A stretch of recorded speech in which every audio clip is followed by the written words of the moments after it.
Welcome to the Genius Factory. Enjoy the video. You start by cutting the loop. Put your phone to ear or plug in a wired headset because feedback happens when mic hears speaker output. Once done, lower overall volume and app-specific media or call volume to reduce reamplification.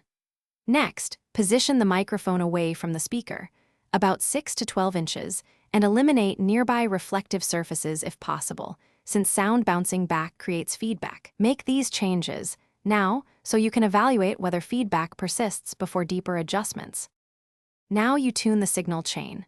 Open call or recording app settings and enable noise suppression and acoustic echo cancellation because they remove reflected speaker sound from the mic feed. Then reduce microphone gain or input sensitivity to prevent the mic from picking up low-level speaker output and avoid clipping.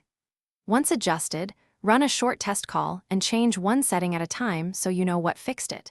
If you use Bluetooth, make sure only one audio path is active. Otherwise, devices can create an echo loop. Finish with hardware and final checks. If feedback remains, switch to a high-quality external microphone or a headset with an inline mic preamp because better directionality and lower gain reduce pickup of speaker sound. Also, remove or reposition phone cases and stands that reflect audio back into the mic. Once done, restart the phone and any paired devices, unpair Bluetooth accessories, and reconnect cleanly. If nothing helps, a factory reset is a last resort. Troubleshooting tip: if feedback persists, check for duplicate audio routes. 2 active outputs create looped feedback. Thanks for watching. If you found this helpful, don't forget to like and subscribe.